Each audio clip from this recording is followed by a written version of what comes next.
Hey everybody, it's your girl Coco Kitten Bruja, and y'all know what time it is. It is time for Money Mondays. I switched it up and hit you with a little bit of red this week.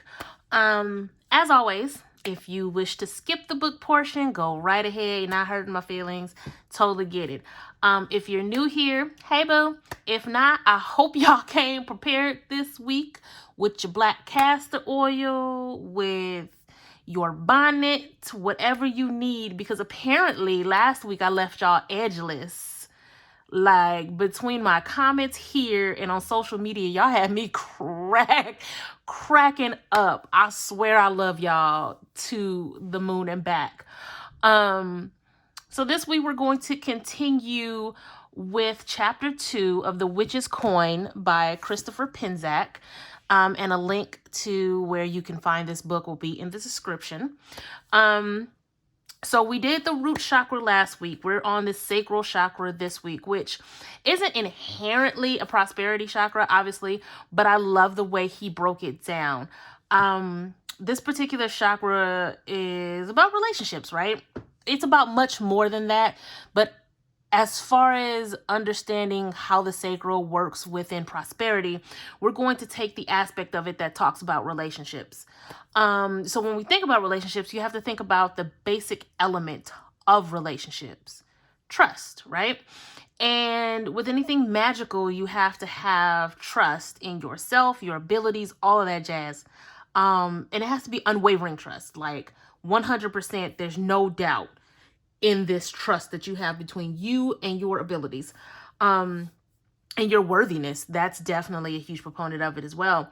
And there are so many of us who are into spiritualism, even if it comes down to, your religious beliefs. We all have our own personal beliefs and understand the practices that come with it, but we don't always have the faith and the trust behind it to make it happen.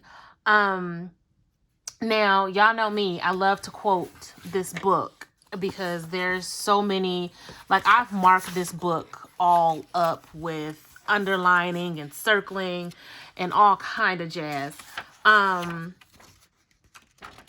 There is a quote in here that I really love. And what it says is, our first emotional relationship is with ourselves. We cannot have a relationship with anyone or anything else until we have a connection to ourselves. Now, I don't want to make it seem like folks can't be loved if they don't have a relationship with themselves. Everybody deserves love no matter what stage of their path that they're in. However, you should definitely have some type of connection to yourself, some type of relationship with yourself, for the healthiest, optimal type of relationship, right? And I'm talking about platonic, romantic, whatever. We get the most out of our relationships when we are in tune with ourselves. And I love that it mentions what I always say as well. There is a part in chapter 2 under Sacral Chakra that talks about knowing exactly what you want when it comes to manifestation, specifically prosperity, because when you have a better sense of self, your desires are far clearer than when you're kind of all over the place. When you have a better sense of self, when you trust yourself, when you understand yourself, there's no doubt your highest self will naturally say, hey, this is what we need. This is what we want, right? And then it starts to talk about the relationship with other people, because after you have this relationship with yourself, then you go and you branch out, you start having relationships with other people. And I like it because when we talk about prosperity, you hear the term herd immunity, right? Where that's where we talk about vaccines and all of that stuff, which I'm not even going to get into.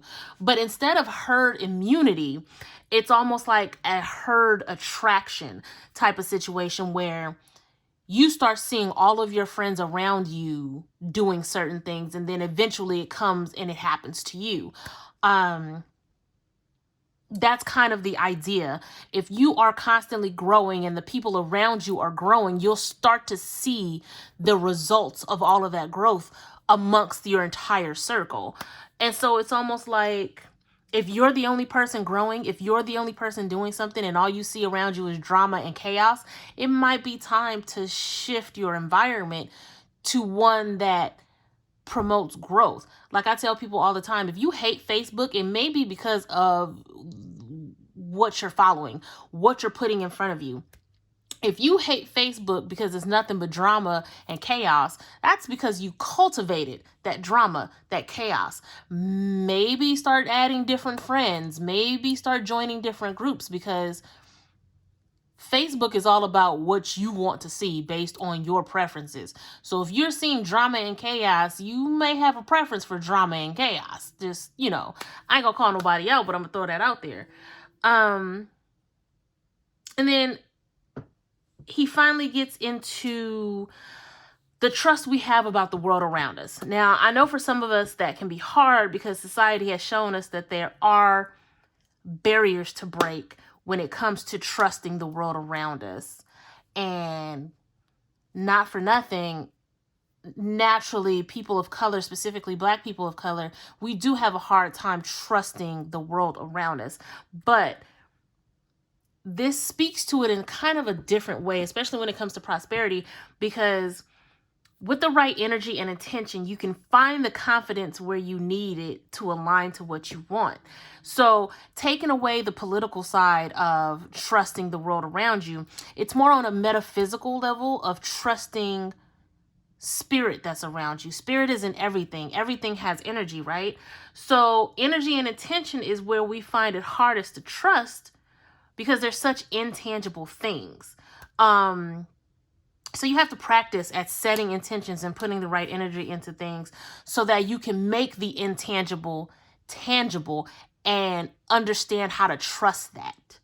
Oh, he had another good quote too. Hold on. Y'all, this book, I love this book. And I love the fact that I'm going through this book with you guys, because it's also holding me accountable. Because my ADHD, boy, I've been to put this book down so quick. Oh, yes, here it is. Mistrust is a contractive energy, and most prosperity magic is based on the concept of expansion. Y'all, I threw this book after I read that because I was like, he better stop. I'm going to read it again. Mistrust is a contractive energy, and most prosperity magic is based on the concept of expansion. I love it. And you have to think about it. Like, so last week, the one that dragged y'all, holding that cup too tight is contractive. That leads into poverty mindset, right? The moment you loosen your grip on the cup, move forward, knowing that it is always going to be full, now you're working with expansive energy. You are literally expanding the ground that you're covering because you are taking the time to move forward and create a bigger footprint, right? Makes total sense. I absolutely love it.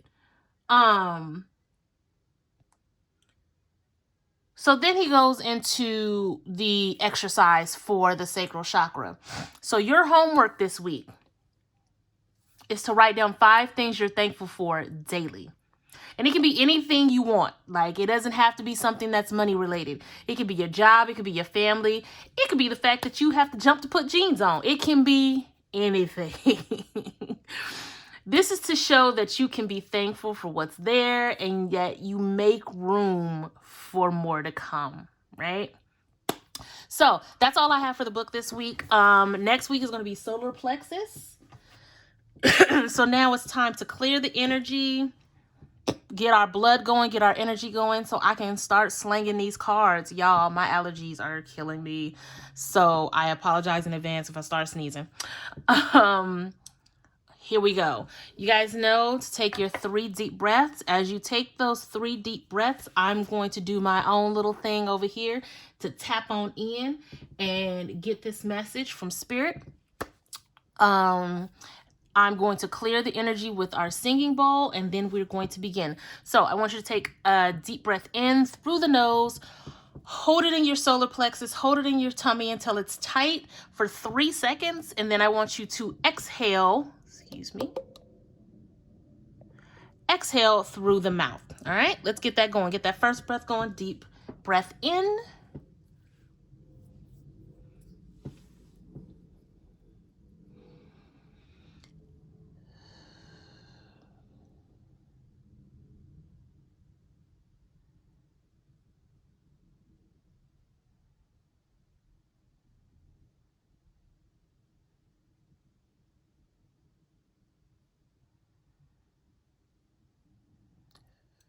All right, give me one more. Deep breath in.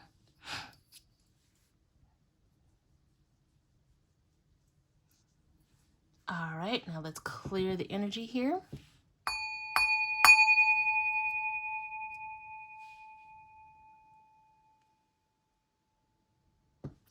Let's go.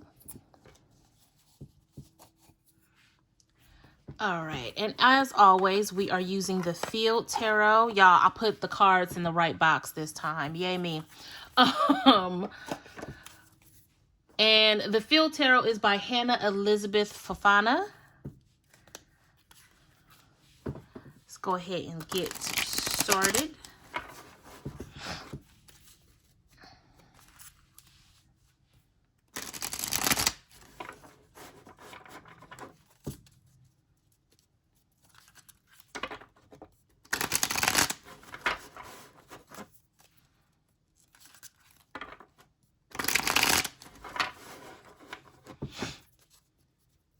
I'm hearing the word contracts already. See, y'all already acting up.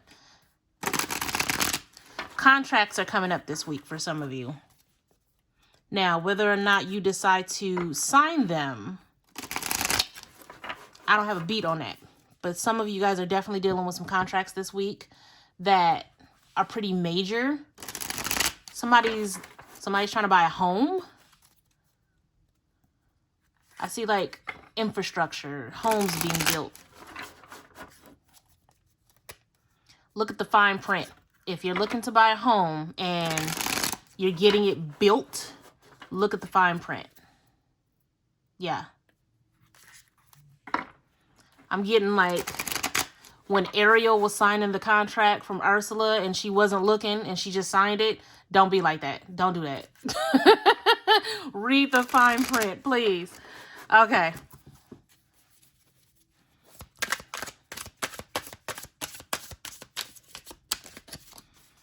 I'm closer to the table now, so let's hope and pray I don't have any cards fly out all over the place. All right now. Am I going to have to manually pull it? There we go.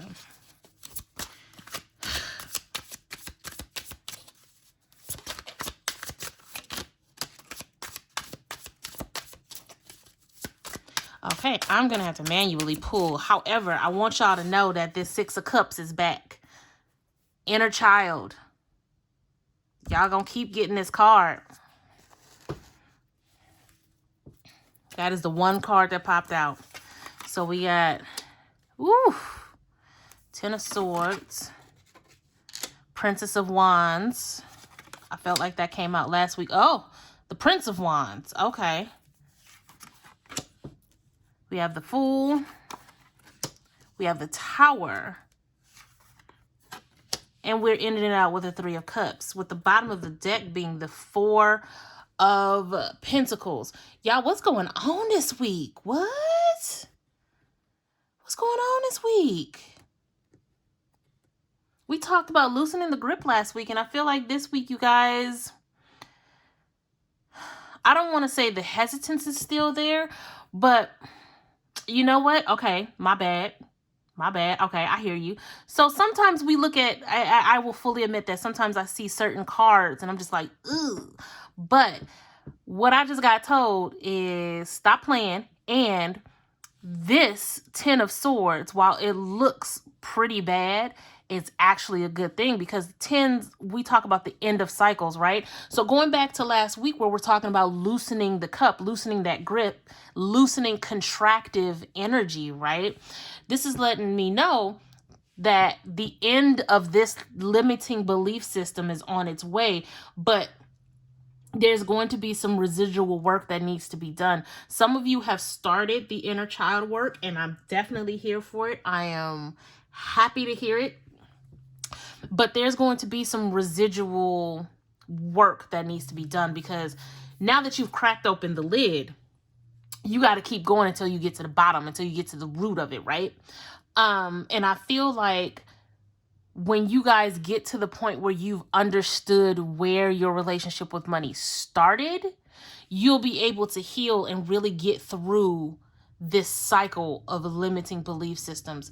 And I feel like there is a lot of duality coming from that. And it's funny because I had this conversation with a friend of mine in regards to something that came to me in another reading. And it was about divine feminine energy when it comes to money and divine masculine energy when it comes to money. And I feel like it's very appropriate right here because we have the Princess and the Prince of Wands. And essentially, I'm trying to recall it because, you know, my mind just really ain't about nothing. But essentially what it is when you think about money, when you think about the idea of having money, using money, spending money, it comes from a very masculine type of energy, right? It's about logic. It's about moving forward. It's about action. It's about the grind. It's about the hustle, right? It's about boldness and action and all of these things that we define as a divine masculine trait. But at the same time, especially since we're under this whole patriarchy that we're trying to dismantle, the idea of money, getting money, providing, and things like that has always been, at least for our lifetimes, been a thing that's fallen upon the man. However, energetically, there is divine feminine and divine masculine in everything. And in order to fully understand that and fully understand how you get the bag, secure the bag, you need divine feminine energy just as much as you need divine masculine energy. You need the ability to nurture your money. You need the ability to birth new money, having that fertility for money, right? Having the creativity to come up with ways to get the bag, secure the bag, multiply the bag. And I feel like having the Prince and the Princess of Wands here talks about how you need the duality in order to fully understand your relationship with money. And it's almost kind of like mother, father, child. As the child, you have to get to the root of what you want your relationship with money to be so you can foster the energy of the mother and the father and create this generational wealth. It's right here. Finding that feminine and masculine energy within what it is you do, within what it is you want for your bank account. I definitely feel like, that went on a whole tangent. I'm sorry, y'all, but like, that's what I see, especially when it comes to these two cards. The fact that they're both right here, right next to each other. This screams duality. This screams finding the balance within your own relationship with money. Because a lot of you, again, when it's contracts that keeps popping up, but not even just that, there's a lot of you on the cusp of greatness when it comes to your businesses, when it comes to your job, when it comes to your relationship with money yourself. Like, aside from all of the ways to make money, you're on the cusp of greatness with understanding the frequency with money. That's where this new beginnings come in, because honestly, as you elevate and as you ascend, everything that's down below has to fall to the wayside. So it makes sense that not only do you have the Fool here, but you have the Tower right next to it, because the moment you step out of your comfort zone, you're no longer allowed to go back. It's almost like in a video game, when you hop on that ledge and the second you move on to the next part, that ledge falls. The moment you keep going forward, the moment that you push ahead on your journey to a prosperous expansion, you have to let go what wasn't working for you. So this 10 of Swords and this Tower, there's nothing wrong with having these two cards here. It's showing you that it's time to let that shit go. It's time to let the contractive energy go so that you can step forward. All of these cards, none of these cards show any faces pointing towards you. All three of these cards are looking forward, moving forward. But look, the doe is looking at you. This deer, doe, whatever. It's looking at you.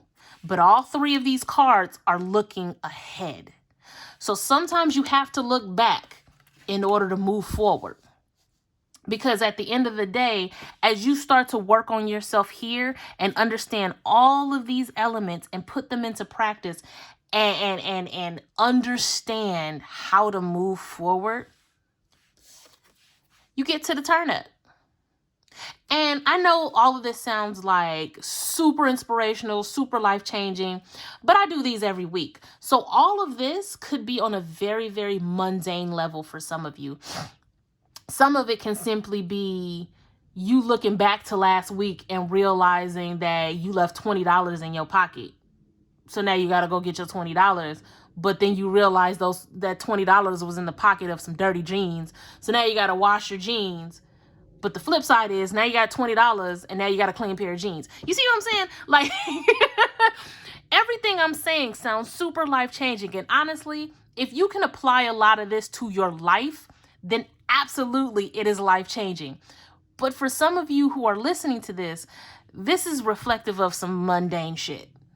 You got people who are buying houses that need to hear this message, and then you have people who probably have $20 in their jeans that need to hear this message. Go get your $20 and have lunch for me, you know? But at the end of the day, at the end of the bottom of the deck, we have the Four of Pentacles, stability. So for the life-changing folks where this is happening this week,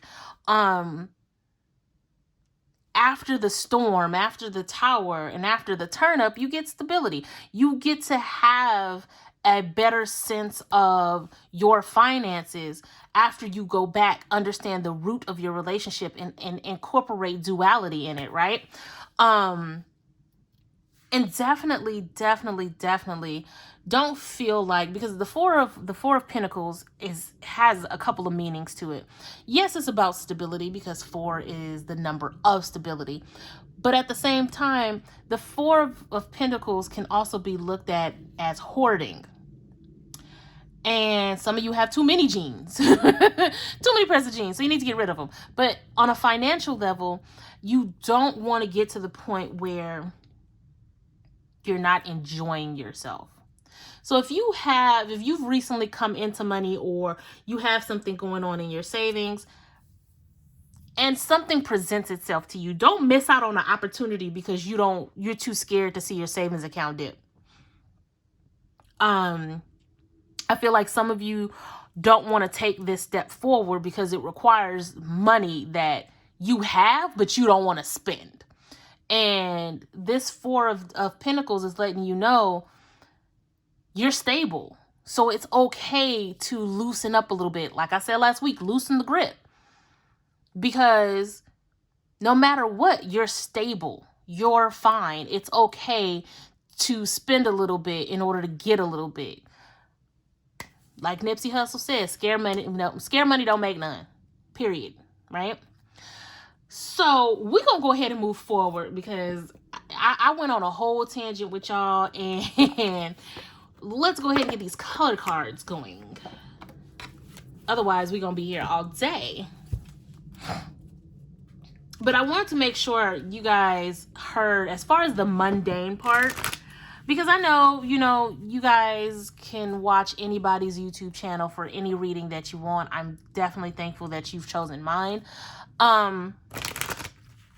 But I don't want you guys to see this Ten of Swords and see this Tower and think, you know, something life-altering is about to happen. It's very possible for some of you, but for most of you, this is something that is very much within your wheelhouse to handle.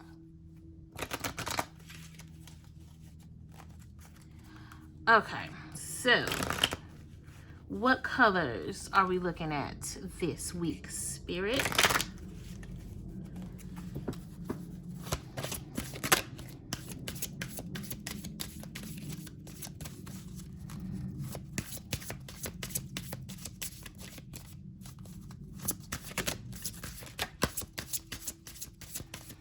Oh, they being stingy this week.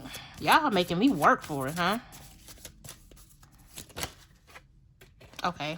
Oh, okay. So, there you go. Didn't Ruby come out last week? I feel like Ruby came out last week. Or was that a different reading? Y'all, I can't keep up. I promise y'all, as soon as I'm done with the readings, I like low-key forget everything that I've just said. I'm terrible. Yeah, they making me work for it this week, y'all. So we got Ruby. We got Peach.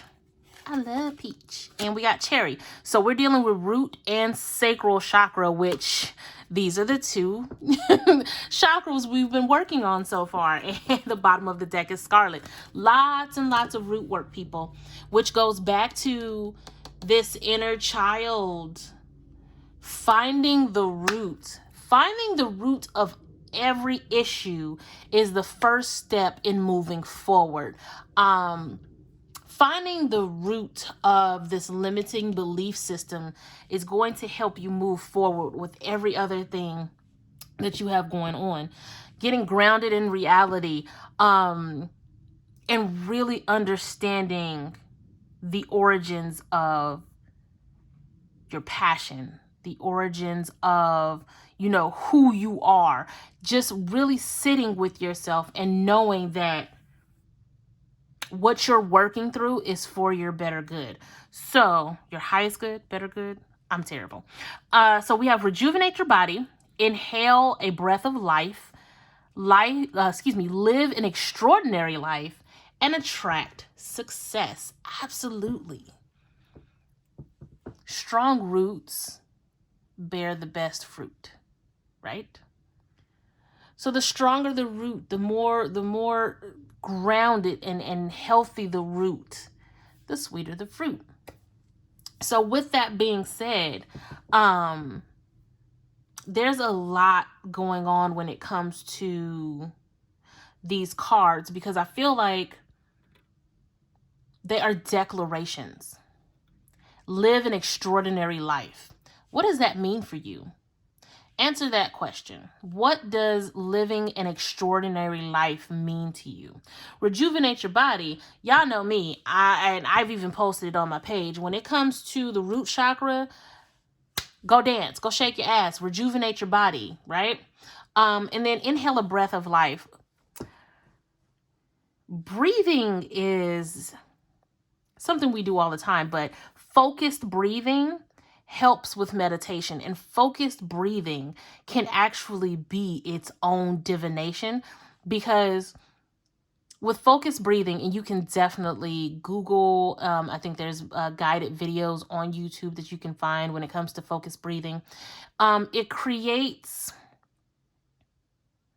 has your brain do weird things when you do focused breathing, but you're able to tap in with it. So if that's something that you could possibly get into, I would definitely look that up. Focused breathing. And then, of course, attract success. You're going to do that the more rooted you are, the more you connect with yourself. And again, having that relationship with yourself and learning how to trust yourself. Let me go ahead and grab the Sacred Creators Oracle.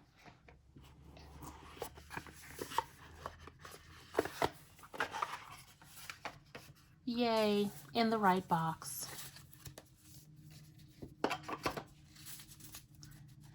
Guys, let me know how you feel in the comments. Well, I don't even know why I said that, because y'all gonna let me have it anyway. But I definitely want to know, you know, how you guys have been feeling about Money Mondays. Let me know if these have been working for you. I have amazing things to come in the next couple of weeks that I'm super excited to tell you guys about. This month, there is a deal on my money therapy readings. They're only $40. As opposed to the 75, that's the full reading. So you're getting a mini reading on your relationship to money.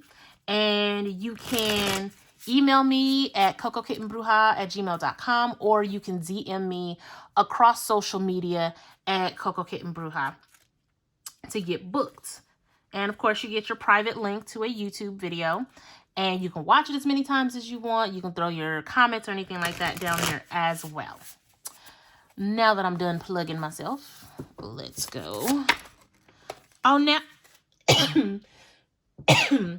excuse me. Now all of a sudden you want to have cards pop up. Y'all funny. Well, and then only gave me 2. Ooh, y'all trifling. Oh, and gave me 4. You know what, y'all? Spirit be playing with me. They play too much. You know what? Doggone it.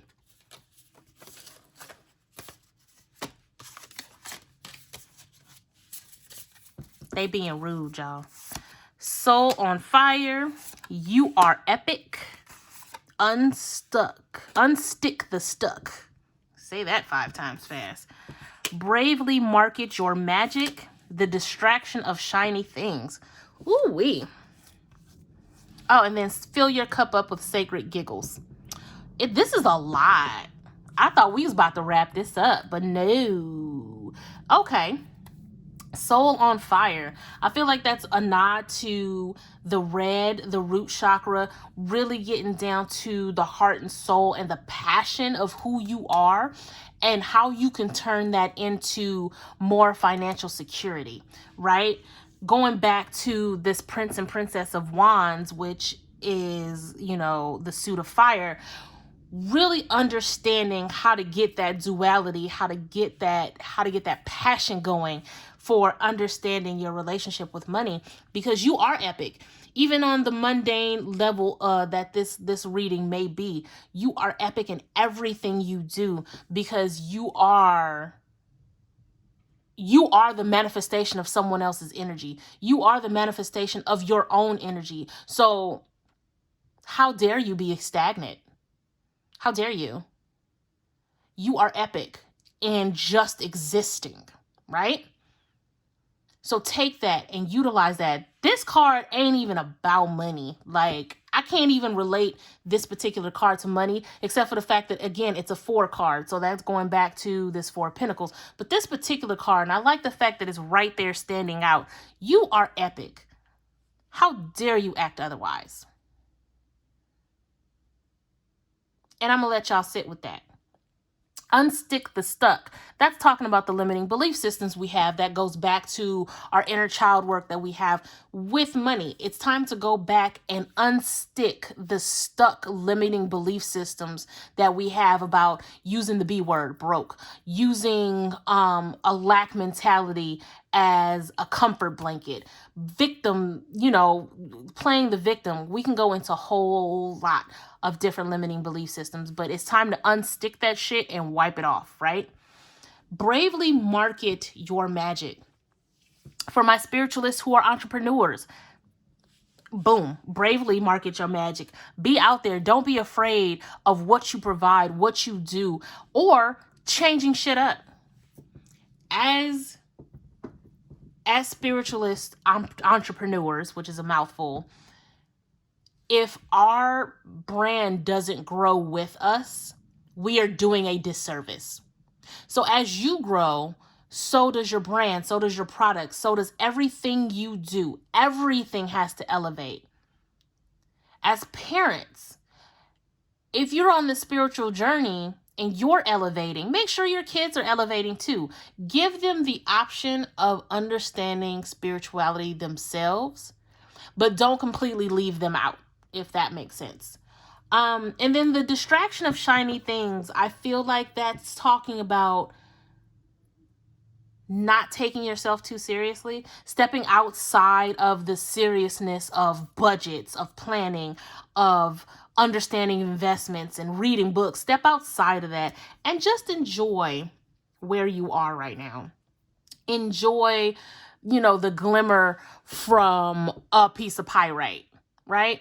Money attracting stone, but it's pretty. It's okay to take a moment and appreciate something else that's going on instead of always being about the hustle, the grind, the seriousness of it, right? And then finally, fill your cup up with sacred giggles. That's, again, kind of going back to the distraction of shiny things. Stop taking everything so seriously. Yes, when it comes to money, it's a serious matter to make sure that you're stable, you're good, you're providing. That's great. But at the same time, we are on this earthly plane to understand peace and understand how to obtain peace through life lessons. Peace is not a serious thing. Peace is contentment. Peace is laughter, joy, happiness, in healthy moderation. So you don't always have to be so serious. There is a time to get shit done, but that's not all the time. You don't always have to be on go, right? And that's a self-drag. It's okay to stop and laugh. It's okay to stop and do something fun in the middle of. You know what I'm saying? That is, child, that is all I have. They sick of my shit. I'm sick of their shit. We gonna go ahead and call this what it is. I love y'all so much, and I love doing these every single week, seeing you guys' reaction. I have I have deck reviews until the end of time, but I have some other videos on the way. I am going to probably debut a new weekly reading soon. I don't know if it's going to be this week or next week, but I'm going to test it out and see how it works. But definitely give me your feedback. I love when you guys comment under my videos. You guys have the best comments ever, and you guys are always commenting on like every video. I absolutely love it. I am sending you guys a ton of love and light this week. Go wash your clothes. I don't know. I love y'all. Peace.